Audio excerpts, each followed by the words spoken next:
Hey guys, welcome back to my channel Supriya world ব্লগে। তোমাদের সকলকে জানাই একটা বিগ ওয়েলকাম। আশা করছি তোমরা সবাই খুব ভালো আছো। আজকে আমি সুপ্রিয়া রয়েছি তোমাদের সঙ্গে, চলে এসেছি আজকে নতুন আরও একটা ধামাকাদার ভিডিও নিয়ে। তো চলো ভিডিওটা শেষ পর্যন্ত দেখতে থাকো। আজকে একটা রেসিপি ভিডিও রয়েছে। ভিডিওটা কেমন লাগলো অবশ্যই আমাকে কমেন্ট করে জানাতে কিন্তু ভুলো না।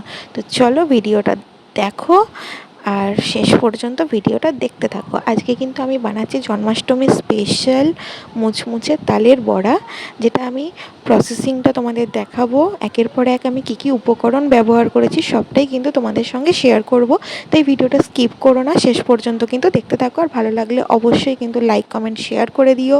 আর যারা নতুন আছো এখনও পর্যন্ত চ্যানেলটাকে সাবস্ক্রাইব করোনি, তারা কিন্তু ঝটপট চ্যানেলটাকে সাবস্ক্রাইব করে দিও।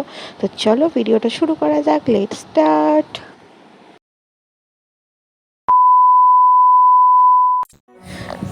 তো আমি এখানে নিয়েছি কিন্তু একটা মাঝারি সাইজের তাল, আর তালটাকে আমি ছাড়িয়ে নিয়েছি। তো সেটার ভিডিও তো দেখালাম না।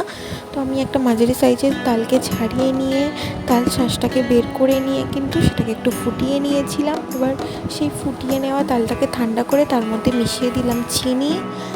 আর এরপর কী দিচ্ছি সেটাও তোমাদের দেখাবো। তো তোমরা দেখো, তো চিনিটাকে খুব ভালোভাবে কিন্তু তালের শাঁসের মধ্যে মিশিয়ে নিচ্ছি। চিনি দিয়ে তালের মধ্যে খুব ভালোভাবে ফেটিয়ে নেব। এরপর ফেটিয়ে নেওয়া তালের মধ্যে কিন্তু আমি একে একে করে সমস্ত উপকরণগুলো দিতে থাকবো। তো প্রথমেই আমি এখানে দিয়ে দিচ্ছি কিন্তু পরিমাণ মতো ময়দা। তো ময়দাটা দেওয়ার পর ময়দাটাকে ওই তালের মধ্যে খুব ভালোভাবে মিশিয়ে নিতে হবে। তো আমি মিশিয়ে নিচ্ছি, দেখো।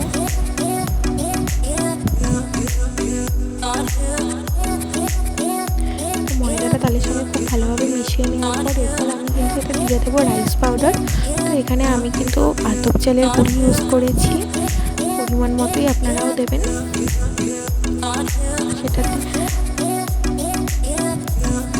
চালের গুঁড়িটা দিয়ে দেওয়ার পর চালের গুঁড়িটাকেও কিন্তু তালের মধ্যে খুব ভালোভাবে মিশিয়ে নিতে হবে, কারণ খুব ভালোভাবে না মেশালে কিন্তু তালের বড়াগুলো সুন্দর হবে না, শক্ত শক্ত হয়ে যাবে। তো তাই জন্য খুব ভালোভাবে কিন্তু সমস্ত উপকরণ দিয়ে ফেটিয়ে নিতে হবে। এরপর কিন্তু আমি এতে দিয়ে দিচ্ছি পরিমাণ মতো সুজি। তো সুজিটা দেওয়ার পরেও কিন্তু একসঙ্গে খুব ভালোভাবে মিশিয়ে নেব। তো আমি সুজিটা দিয়ে দিলাম পরিমাণ মতো। সুজিটা দেওয়ার পর আমি সমস্ত উপকরণগুলোকে একসঙ্গে কিন্তু খুব ভালোভাবে ফেটিয়ে নিয়েছি। ফেটিয়ে নেওয়ার পর কিন্তু এই যে এরকম ব্যাটারটা দেখতে হয়েছে। তো দেখো ব্যাটারটা কত সুন্দর হয়েছে। এরপর এখানে আমি ব্যবহার করছি সিন্দুক নুন, যেহেতু এটা আমি আবার ঠাকুরকে দেওয়ার জন্য বানাচ্ছি। তো সেক্ষেত্রে আমি সিন্দুক নুন ব্যবহার করব, কোনো সাধারণ লবণ দেবো না, কারণ সিন্দুক নুনটা কিন্তু যে কোনো পুজোর ক্ষেত্রে ব্যবহার করা যায়। আমি এখানে পরিমাণ মতো নুন দিয়ে দিলাম, দেওয়ার পর নুনটাকেও খুব ভালোভাবে মিশিয়ে নিয়েছিলাম।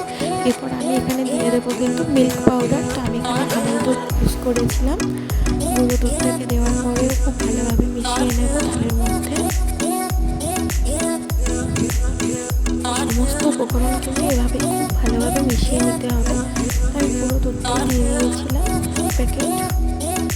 দেওয়ার পর আমি খুব ভালোভাবে এটাকে মিশিয়ে নিয়েছি। এভাবে আস্তে আস্তে কিন্তু প্যাকেটটাকে সমস্ত উপকরণগুলো খুব ভালোভাবে মিশিয়ে নিতে হবে। মিশিয়ে নেওয়ার পর আমি কিন্তু এখানে দিয়ে নিচ্ছি দুটো কলা। তো আপনারা চাইলে দিতে পারেন, আবার নাও দিতে পারেন, কারণ কলাটা দিলে কিন্তু এই সমস্ত ফুলকি জাতীয় বা বড়াগুলো কিন্তু খুব সুন্দর একটা নরমও হয়, আবার মুচমুচেও হয়। তো আপনারা সেটা দিতেও পারেন, নাও দিতে পারেন। এরপর আমি এতে দিয়ে দিচ্ছি মৌরি। তো মৌরিটা দেওয়ার পর কিন্তু খুব ভালোভাবে এটাকে মিশিয়ে নেব। মিশিয়ে নিয়ে কিন্তু আধ ঘন্টার জন্য রেখে দেবো। আধ ঘন্টা রেখে দেওয়ার পর আরেকবার খুব ভালোভাবে ফেটিয়ে নেব। ফেটিয়ে নেওয়ার পর কিন্তু আস্তে আস্তে আমি বড়াগুলোকে ভাজবো। এরপর কিন্তু আমি কড়াইয়ের মধ্যে দিয়ে দিয়েছি সাদা তেল। আর গ্যাসের ফ্লেমটাকে কিন্তু লো টু মিডিয়ামে রাখতে হবে। খুব বেশি তেলটা গরম হলে কিন্তু তালের ফুলগুলো কিন্তু যেগুলো বানানো হবে সেগুলো কিন্তু পুড়ে গিয়ে কালো কালো হয়ে যাবে। খুব বেশি গরম করা কিন্তু চলবে না। উষ্ণ গরম হয়ে গেলে তার মধ্যে আস্তে আস্তে কিন্তু ব্যাটারগুলোকে বড়ার আকারে দিয়ে দেবো। দেওয়ার পর কিন্তু এগুলোকে ভেজে নেব। দেখো আমি ভেজে নিলাম, কত সুন্দর দেখতে হয়েছে। আপনারা তো অনেকেই অনেক রকমভাবে তালের ফুললি বানিয়েছেন, তো আপনারা এইভাবে কিন্তু একবার বানিয়ে দেখতে পারেন, খুব সুন্দর হয়। আমিও বানিয়ে নিয়েছিলাম, খুব সুন্দর হয়েছে। দেখুন কেমন হলো সেটা কিন্তু আমাকে ভিডিওতে কমেন্ট করে জানাতে ভুলবেন না। আর চ্যানেলটি যদি না সাবস্ক্রাইব করে থাকেন অবশ্যই এখানে চ্যানেলটাকে সাবস্ক্রাইব করে দেবেন। ততক্ষণ পর্যন্ত সবাইকে টাটা, সবাই ভালো থাকুন, সুস্থ থাকুন, সাবধানে থাকুন। দেখা হবে নেক্সট কোনো ভিডিওতে।